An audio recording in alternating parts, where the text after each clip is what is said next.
It echoed across the still morning like a warning shot, slicing through the hush of pine trees and glassy lake water. I was on the dock, mug in hand, watching mist rise off the surface like ghosts stretching after a long night. That dock, weathered, cedar-scented, smooth from decades of bare feet, was the only place I ever truly felt grounded. That's when I saw her. Pearls, pressed tennis whites, BMW glinting like it had never met dirt in its life. She stood there at the edge of the dock like she owned it. But I knew better. She didn't own a single inch of what she was about to declare war on. Mr. Thompson, she called, holding a thick manila envelope with the casual thread of someone holding a loaded weapon. This property is now officially in violation of community standards. And just like that, the first shot was fired. Let me rewind for a second. My name's Ezra. 2 years ago, I traded my career in corporate consulting and a life I didn't recognize anymore for this lakefront cabin. Divorce had gutted me. My bank account, my sanity, my future, all of it drowned in court transcripts and broken promises. So when my grandmother Opal passed and left me this place, I saw it as salvation. It wasn't just a cabin. It was the final chapter of a legacy. Opal had called it her swampy sanctuary, always with that twinkle in her eye, like she knew something no one else did. Built in the early 60s, the cabin was a masterpiece of stubborn independence. Cedar walls, hand-carved beams, and a dock so old it had outlived 2 floods and 1 attempted jet ski invasion. I moved in with a battered heart and a laptop, telling myself I'd figure out the rest. Nature healed me. Remote work paid the bills. I chopped wood, rebuilt the fire pit, and relearned how to breathe. But paradise has a way of attracting people who want to tame it. Brenna Caldwell wasn't the first HOA president to think she ran the world, but she was the first one who looked at my family's land and saw a target. Her development, Lakeshore Estates, wasn't even 5 years old, a cluster of look-alike homes with fake shutters and artificial turf that somehow cost 7 figures. When I inherited the cabin, the HOA hadn't even been formally established. Now, it ruled with color-coded bylaws and mandatory committee meetings about mailbox height. And Brenna? She was the queen of it all. Within weeks of me moving in, I started getting letters. Architectural violations, non-compliance citing, failure to adhere to aesthetic standards. I laughed at first. My grandmother's cabin had stood on this lake since Kennedy was in office. But Brenna wasn't bluffing. She sent drones over my property, tried to find me $300 a month for visual disharmony. And now she was here, in person, trying to finish what she started. I stepped off the dock, slowly, coffee still in hand. I didn't say a word as I walked past her, up the weathered stone steps to the porch my grandfather built by hand. She followed. Failure to comply will result in legal action, she continued, voice polished to artificial civility. The Lakeshore HOA has full jurisdiction now. We've voted, and the board agrees this structure is no longer compliant with our waterfront improvement plan. Histoire de Hair. Behind her, the lake shimmered. Boats rocked gently at their moorings. Her precious neighborhood cars lined the gravel parking lot everyone just assumed was public space. And suddenly, I heard my grandmother's voice, faint but firm, as if she were whispering from the trees. They don't know what they're standing on. A memory came rushing back. Opal's smile when she signed the will. The way she always laughed when calling the land swampy gold. The drawer full of old maps and yellowed papers I hadn't yet opened. Maybe this war didn't start today. Maybe it started decades ago, when a smart old woman laid her trap and waited. Miss Caldwell, I finally said, looking her dead in the eyes, you should really do your homework before you try to take someone's home. Then I took the envelope from her hands, walked back inside, and shut the door. The war had begun, and she had no idea that she'd just declared it on the wrong family. That night, the wind off the lake howled like it knew something was coming. I sat at the old kitchen table, envelope still unopened in front of me, as the fire crackled and shadows danced across the pine walls. The same walls my grandmother used to decorate with fishing lures and photos of my father when he was still alive. Back when his place felt like a secret kept from a world. Now it felt like a war room. The envelope was thick, legal thick, the kind that smells like toner and smugness. I finally ripped it open and skimmed the top sheet. Notice of violation. Unauthorized dwelling. Noncompliance with HOA Ordinance 7.6. Pending eviction. 72 hours. They were giving me 72 hours to vacate the only thing in my life that had never betrayed me. The next morning, I climbed down into the basement. It smelled like cedar, dust, and a lifetime of secrets. No one had touched it since Opal died, out of respect or maybe fear. My cousins joked it was haunted. My aunt swore there were snakes. But I knew better. My grandmother was many things. Eccentric, tough as a railroad spike, and brilliant when no one was paying attention. She kept everything. Receipts, journals, letters, land tax records going back decades. One box was labeled simply, Boundaries. Inside were maps, surveyor notes, and a black leather folder wrapped in a brittle red ribbon. I opened it carefully, hands trembling. The first page was a hand-drawn survey dated 1962, the year my great-grandfather died. The name on the bottom corner read H. Pike, seen near the property lines that didn't match the ones on the digital maps I checked when I moved in. They were bigger, much bigger. I traced the eastern border with my finger, heart pounding like I'd just found buried treasure. 200 feet past where I thought the property ended, the line curved, right through the heart of the gravel parking lot where Brenna and her HOA foot soldiers parked every single day. By noon, I was sitting across from my Uncle Morris. His office hadn't changed since the 1980s. Leather chairs, dusty legal tomes, a fake ficus in the corner, leaning sideways like it had given up. Morris had retired last year, but still took cases when they were interesting. He looked at the survey for less than a minute before whistling low. "Son, if this holds up, you're not just standing on your land," he said, tapping the spot where the parking lot overlapped my property. "They are too. Every day, with no permission." "What does that mean?" I asked. "It means," he said, smiling slowly, "you've been trespassed against about 5,000 times. And if we can verify this with a modern survey, the leverage you'll have makes that eviction notice look like a bad joke."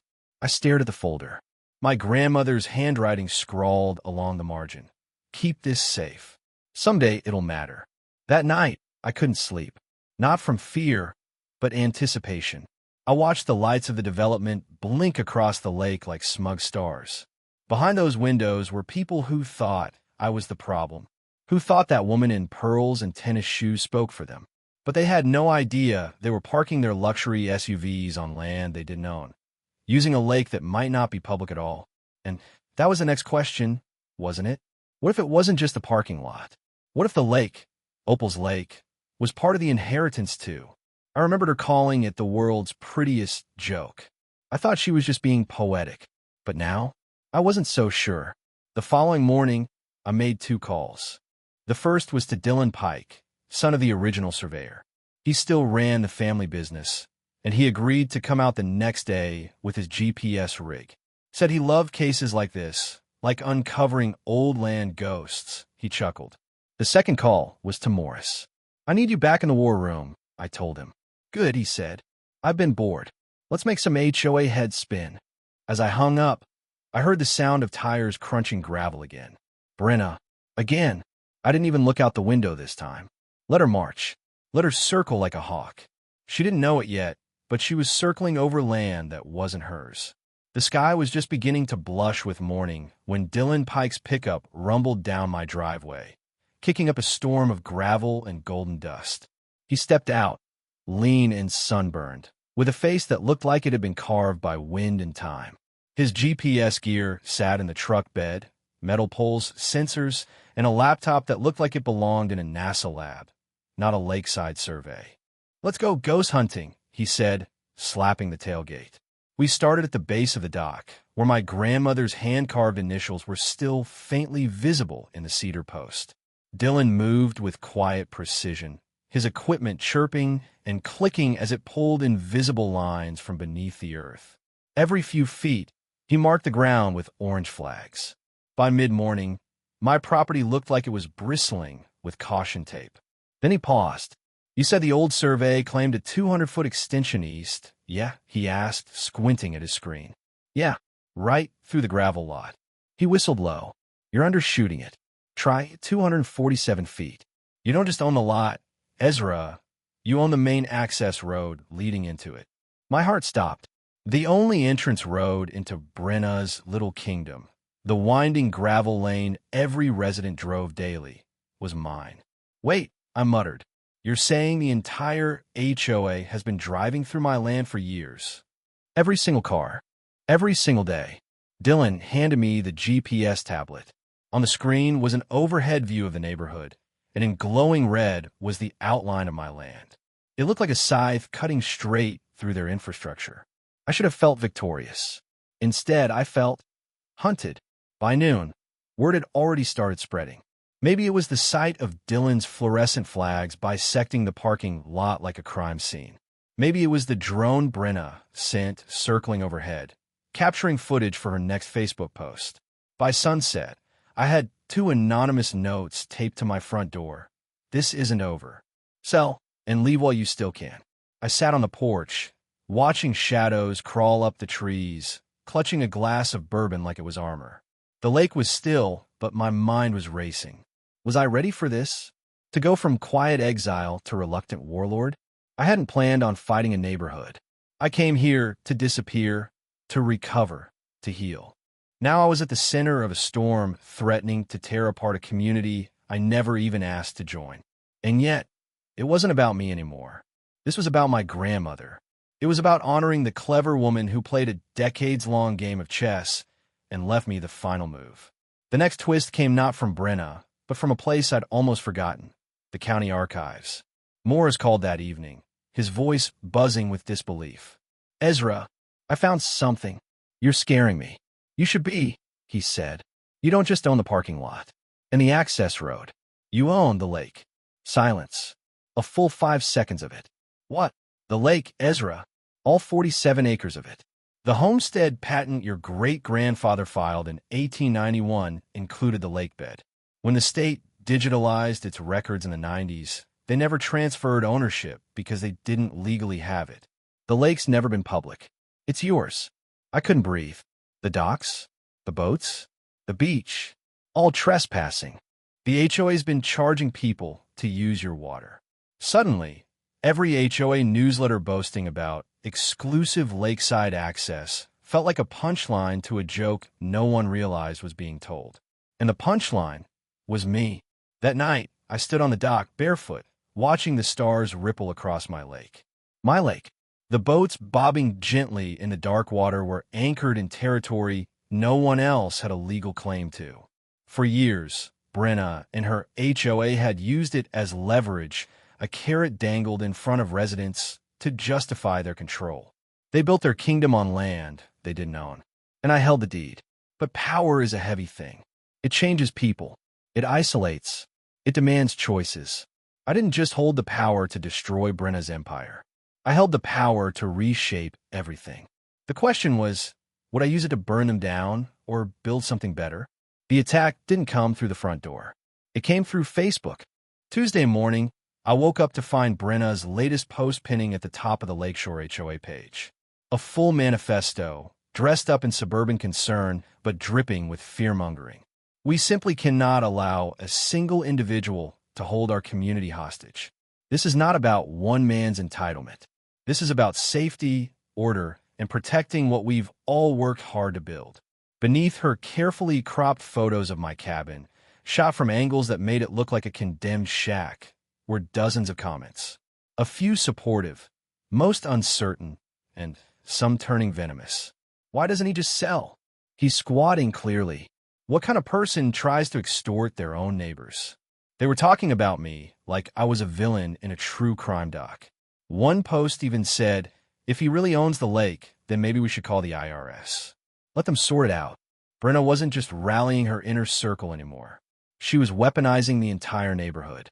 By Wednesday, it got worse. A code enforcement officer showed up unannounced, clipboard in hand, ready to inspect my septic system and verify anonymous complaints of unsafe electrical work. 2 hours later, he left shaking his head. Your wiring's better than half the new builds I've seen, and your septic is textbook. Who the hell is gunning for you? I didn't answer, but I knew. She wanted to make me crack. Push me until I folded or lashed out. Either one would work in her favor. That night, I found a private investigator parked near the tree lane. Camera lens poking from his cracked Honda Civic, engine off. I walked straight up to his car. "You're 30 feet into private property," I said. "That's trespassing." He grunted, didn't even pretend to deny it. "Just following a client's request. Tell your client I have surveillance of you entering the property. One more foot, and I'll file." He backed out slowly, like a man who just learned the terrain was booby-trapped. By Thursday, even the people who once waved at me had started crossing the street. I became the ghost in the woods, the subject of whisper campaigns and darting glances. The man who lived in a cabin didn't go to HOA barbecues and suddenly claimed he owned the entire lake. Even the veterans who once nodded respectfully now looked conflicted, and I didn't blame them. This wasn't about zoning disputes anymore. It was about fear, because if I was telling the truth, everything changed. Uncle Morris called that afternoon. They've called for a vote, Ezra. Tomorrow night, emergency community meeting. On the agenda, eviction support, legal action, and HOA emergency authority expansion. I laughed, bitter and hollow. They're still trying to evict me from my own property? Morris paused. This isn't about legality anymore. This is about optics. They're going to make you look like a threat. Unstable. Dangerous. The meeting's just the theater. They want the sheriff there, maybe to intimidate you, maybe to arrest you if you react badly. I stared at the lake, where a dozen boats rocked gently in my water. "They're scared," I said quietly. "They should be," Morris replied, "because you hold every car now. But Ezra, how you play them, that's everything." That evening, I walked the shoreline alone. Every dock, every boat, every plank that crossed into my boundary. And for the first time, I didn't feel victorious. I felt the weight of it. Power isn't clean. It's heavy, messy, and full of responsibility. I could evict them all, charge them real market rates, triple what the HOA had been pocketing. I could lock down access, file suits, sink the whole illusion of paradise. But I didn't come here to rule. I came to heal. Now I had a choice. Use this leverage to punish them or reshape everything. And I didn't know which one I wanted more. Until I saw her, Brenna, on the beach, alone, staring at the lake like she could feel it slipping through her fingers. For a moment, our eyes met. And for the first time, she looked nervous. That's when I decided. Tomorrow, I wouldn't just bring my surveys. I'd bring the truth. And I'd let the entire neighborhood choose their fate. The Lakeshore Estates Community Center was packed wall to wall. Folding chairs screeched across the linoleum floor.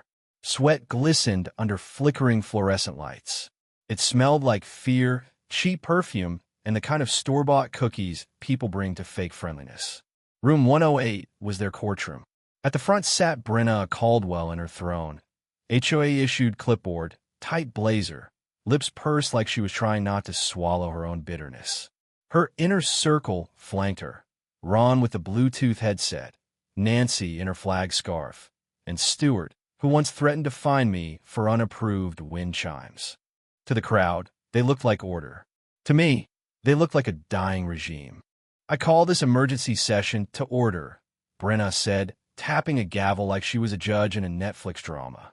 "First item, trespassing, obstruction, and hostile conduct by Mr. Ezra Thompson. I'd like to speak." I stood, papers in hand. She didn't expect me to be calm. She didn't expect me to wear a jacket, to look like someone who wasn't out for blood. She definitely didn't expect me to smile. "You'll have time for rebuttal during public comments," she said cold. "I'm not here to comment. I'm here to clarify ownership." I turned to the room, my voice loud, steady. "Everything I'm about to show you is backed by county records, historical surveys, and legal filings." I handed copies to the front row, neighbors who had muttered behind my back all week. The first map went up on the projector behind me. Dylan's GPS overlay in bright red lines. "You see this?" I pointed. "This is my land. Not disputed. Not up for vote. Deeded and confirmed." Murmurs rippled. The red border cut straight through the parking lot, through the access road. And then, slide 2. "The lake," I said. 47 acres. Every boat, every dock, every inch of water under your paddleboards. I paused, letting it hit. all legally mine. The room froze. Brenna looked like she'd swallowed a lemon wrapped in a lawsuit.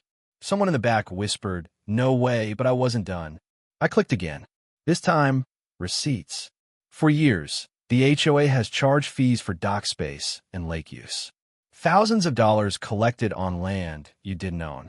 That's embezzlement. Fraud. Gasps. A chair scraped loudly. Nancy dropped her cookie plate. I turned to Brenna. And this entire time, while you threatened to evict me, your board was trespassing. Not just morally, legally.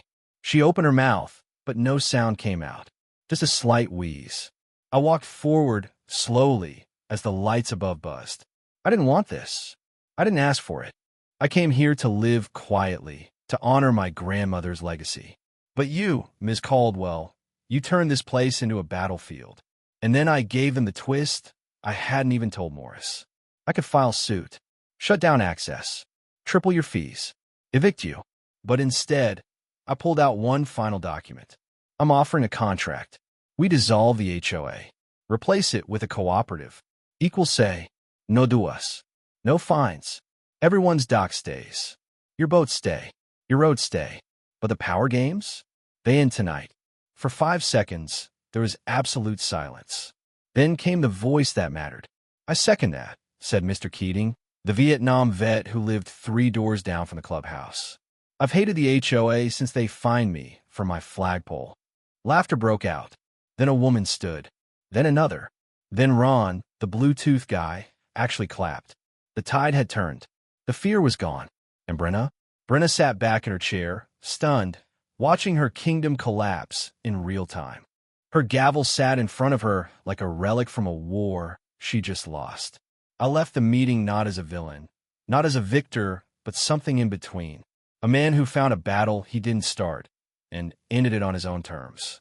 Outside, the night air was cool. The lake shimmered in the moonlight like it was smiling back. Opal would have loved this part. 3 weeks later, the signs came down. No more private property, residents only. No more HOA enforcement area. No more laminated notices taped to doors like threats dressed up as stationery.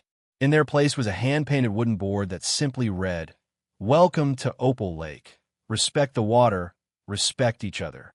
That was my grandmother's rule. One sentence, plain and sharp as a pine needle. She never cared much for authority, but she believed in responsibility. And now, her lake, the one she protected in silence for decades, was finally free of the paper crowns and plastic power plays. The Lakeshore HOA officially voted to dissolve 2 days after the meeting. Turns out, once the dam of fear broke, people didn't want to be ruled. They wanted to be heard. They wanted potlucks, not policy memos. Docs, not documentation. And me? Somehow, I became the face of a shift. We didn't just dismantle an HOA. We rebuilt a community. We formed a cooperative exactly as I promised. 1 vote per household, no mandatory fees, no architectural tyranny. Everyone signed an agreement to maintain their own shoreline, respect quiet hours, and keep the lake clean. Simple rules. Grown-up rules. Opal's rules. Even the skeptics came around. Mr. Keating started hosting Wednesday night BBQs by the boat ramp. Nancy brought me cookies shaped like tiny kayaks, her peace offering. And Ron, the Bluetooth guy, now runs our shared dock schedule through an app he coded himself. Go figure. As for Brenna, she moved out quietly 2 weeks after the vote. No farewell, no annoncement. Just a white for sale sign and a U-Haul rolling down the gravel road she no longer controlled. Some say she left in disgrace. I say she left in silence. Either way, the lake felt lighter after she was gone. One afternoon, I finally opened the last drawer in the cabin.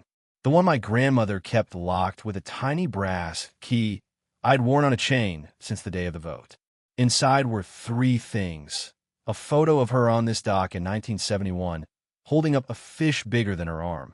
A yellowed note that read, "One day you'll understand what this place really is."